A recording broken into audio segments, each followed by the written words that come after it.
नमस्कार, मी पंजाब डक. आज आहे 6 नोव्हेंबर 2025 आणि महाराष्ट्रातल्या शेतकऱ्यासाठी आनंदाची बातमी. राज्यामध्ये 7 तारखेपासून पाऊस संपला, पाऊस निघून गेला, म्हणून हा अंदाज सर्व शेतकऱ्यांनी लक्षात घेतला. सांगायचं झालं तर 7 तारखेला उत्तर महाराष्ट्राकडून थंडीला सुरुवात होणार आहे. ती थंडी 8 तारखेला मराठवाड्याकडे येणार आहे, 9ला दक्षिण महाराष्ट्राकडे जाणार आहे आणि असं करत करत ह्या नोव्हेंबर मध्ये चांगली हुडहुडी भरणार आहे. खूप थंडीची लाट येणार आहे, म्हणून हा अंदाज लक्षात घ्यायचा. एकदम जे पारा जे आहे, पारा निचांकी अंशावर येणार आहे. निपाडला देखील खूप थंडी जाणवणार आहे, महाबळेश्वर देखील थंडी जाणवणार आहे, म्हणून हा अंदाज सर्व शेतकऱ्यांनी लक्षात घ्यायचा.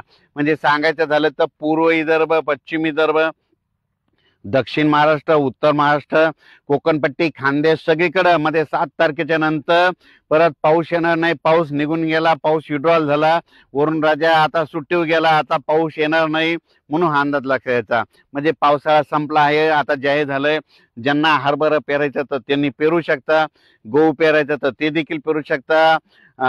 डाळिंब शेतकऱ्यासाठी आनंदाची बातमी, द्राक्ष बागायतदारासाठी आनंदाची बातमी, ईट उत्पादक शेतकऱ्यासाठी आनंदाची बातमी, ऊसतोड कामगारासाठी आनंदाची बातमी, कारखानदारांसाठी आनंदाची बातमी. राज्यातला पाऊस निघून गेला, कारखाने आता सुरळीत चालू राहणार आहे, थंडीत फक्त येत राहणार आहे. आता वापसा देखील होणार आहे, सगळीकडे सगळी परिस्थिती चांगली राहणार आहे, म्हणून सर्व शेतकऱ्यासाठी, कारखानदारासाठी, सगळ्यासाठी आनंदाची बातमी.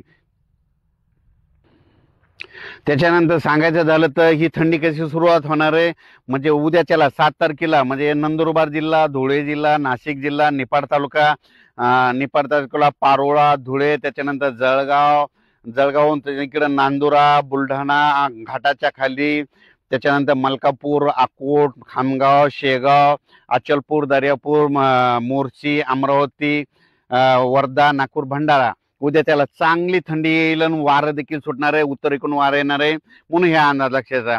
त्याच्यानंतर 8 तारखेला थंडी लगेच मराठवाड्याकडे येणार आहे. मग मराठवाड्यामध्ये संगमनेर, जुन्नर, आंबेगाव तालुका, त्याच्यानंतर अहिल्यानगर, संभाजीनगर, जालना जिल्हा, परभणी जिल्हा, हिंगोली जिल्हा, वाशिम जिल्हा, यवतमाळ जिल्हा 8 तारखेला चांगली थंडी जाणवणार आहे. 9 तारखेला ती थंडी लगेच पुढे आणखीन सरकणार आहे.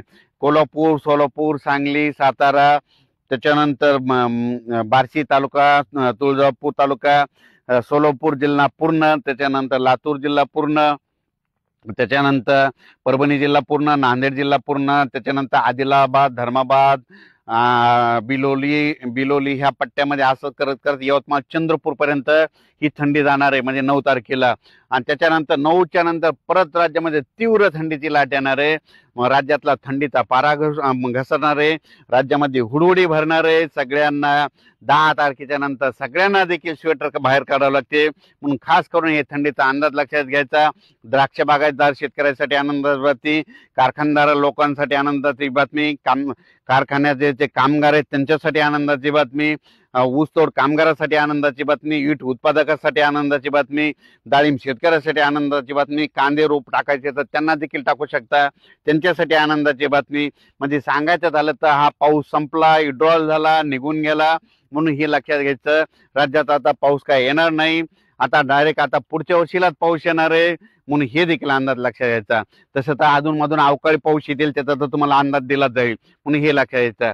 अचानक वातावरणात बदल झाला, लगेच एक मेसेज दिला जाईल. धन्यवाद.